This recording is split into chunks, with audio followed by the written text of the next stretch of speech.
Hello, my friend. Today, I become a father to a son. When Monica finally became comfortable in that house, she showed her true colors. Not suddenly, slowly, calmly. At first, it was small things.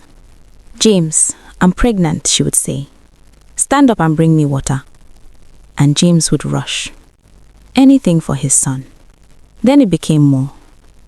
"James, wash my clothes." "James, clean the kitchen." "James, massage my legs." And James did everything without complaint. Because in his mind, all of this had a reward: a son. Monica enjoyed it. Whenever James complained about being tired, she would touch her stomach and say, "Do you want this child to change to a girl? This is your first son." That sentence became her weapon. James stopped resting, stopped complaining, stopped questioning. One evening, he came home late from work, exhausted. He sat down quietly. "Monica, I'm really tired today. Please, can you cook?" She looked at him and replied sharply, "Can't you see I'm pregnant?" And suddenly James remembered something. When Emma was pregnant, she still cooked. She still cleaned. She still carried the whole house on her back. But he pushed that thought away, because pride is louder than memory.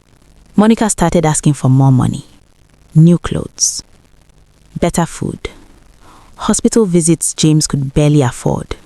After all, she would say, "I am carrying the future of this family." And James paid, borrowed, struggled. At Gloria's place, Emma's life was changing. The online work was growing. One evening, Emma sat with Gloria and said softly, "I used to think leaving meant failure."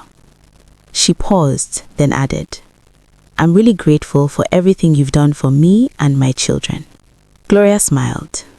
"You're welcome, my friend." Back in James's house, something strange was happening. The house was full, but peace was gone. James was tired. Monica was comfortable, and the baby had not yet come. One night, James lay awake staring at the ceiling. A question crept into his mind, one he had been avoiding. What if, after all this, it's another girl?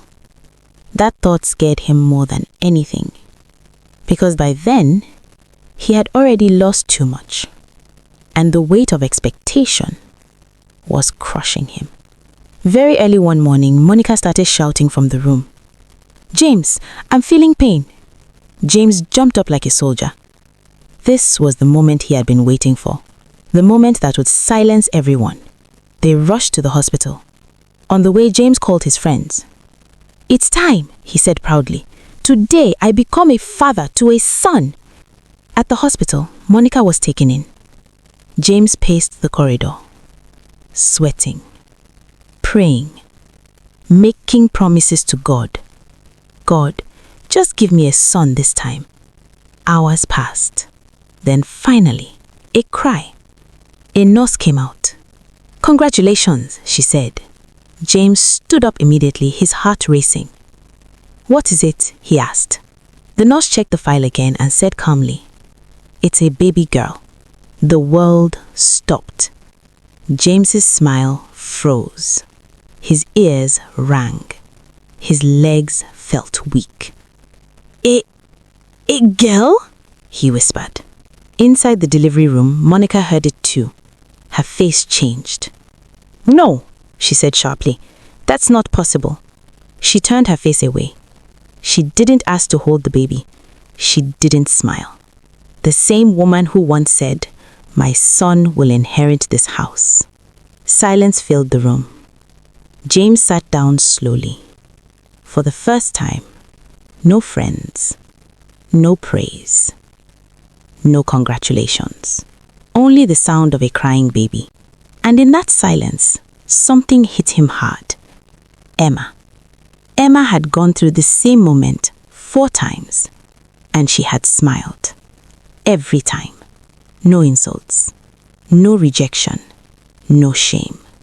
Now, it was his turn to feel it. Monica finally broke the silence and asked coldly, "So, what now?" That question hung in the air. Because suddenly, the house, the sacrifices, the insults, the second marriage, all of it had no reward, only regret. Still, Monica was quick to speak. She held James's hand and said, "Don't worry, my husband. This is not the end. Next one will be a boy."